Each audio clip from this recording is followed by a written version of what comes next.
ജീവനം കണ്ട വയനാടൻ ജനത ആർക്കൊപ്പം എന്നുള്ളതാണ് രാഷ്ട്രീയ കേരളം ഉറ്റുനോക്കുന്നത്. ജില്ലയിലെ 3 മണ്ഡലങ്ങളിലും ശക്തമായ പോരാട്ടം നടന്നിട്ടുണ്ട് എന്നുള്ള പ്രതീക്ഷയിൽ തന്നെയാണ്, ആത്മവിശ്വാസത്തിൽ തന്നെയാണ് മുന്നണികൾ. അത് ഏറ്റവും ഉയർന്ന ജില്ലയിൽ കഴിഞ്ഞ തവണത്തേക്കാൾ 4% ഉയർച്ചയുണ്ട് ഇത്തവണത്തെ പോളിംഗ് ശതമാനത്തിന്. അത് സർക്കാർ വിരുദ്ധ വികാരമാണ് എന്നുള്ളതാണ് UDF മുന്നണി പറയുന്നതെങ്കിൽ അത് സർക്കാർ നേട്ടങ്ങൾക്കുള്ള അംഗീകാരമാണെന്നുള്ളതാണ് LDF മുന്നണി പറയുന്നത്. ഇതോടൊപ്പം തന്നെ ജില്ലയിലെ 3 മണ്ഡലങ്ങളിലും അതായത് കൽപ്പറ്റ, മാനന്തവാടി, ബത്തേരി ഈ 3 മണ്ഡലങ്ങളിലും നിർണായക ശക്തിയാകാൻ തങ്ങളുടെ സ്ഥാനാർത്ഥികൾക്കാകുമെന്നുള്ള പ്രതീക്ഷ NDA മുന്നണിക്കുമുണ്ട്.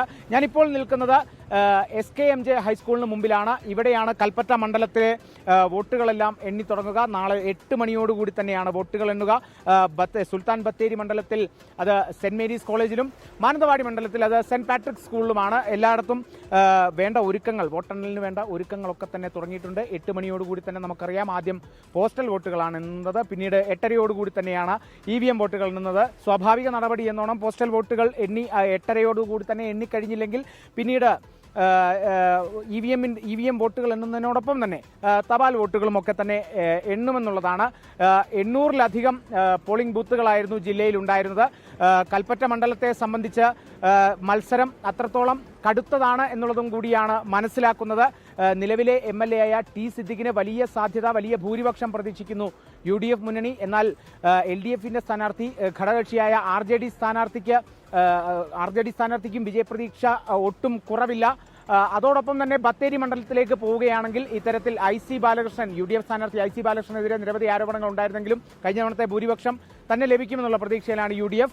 എന്നാൽ ആ UDF സ്ഥാനാർത്ഥിയെ തോൽപ്പിച്ച് മുന്നോട്ട് വരാൻ സാധിക്കുമെന്നുള്ള പ്രതീക്ഷ LDF സ്ഥാനാർത്ഥിയായ MS വിശ്വനാഥനും ബത്തേരിയിലുണ്ട്. അതോടൊപ്പം തന്നെ BJP സ്ഥാനാർത്ഥികളുടെ വിജയപ്രതീക്ഷയും ഒട്ടും കുറവില്ല. മാനന്തവാടി മന്ത്രിമണ്ഡലമായ OR കേളുവിന്റെ മണ്ഡലമായ മാനന്തവാടിയിൽ മന്ത്രിയെ തോൽപ്പിച്ച് വിജയിച്ചു വരാനാകുമെന്ന പ്രതീക്ഷ UDFനുണ്ട്. അങ്ങനെ നോക്കുമ്പോൾ UDF ക്യാമ്പുകളെ സംബന്ധിച്ച് 3 മണ്ഡലങ്ങളിലും മികച്ച വിജയമാണ് പ്രതീക്ഷിക്കുന്നത്.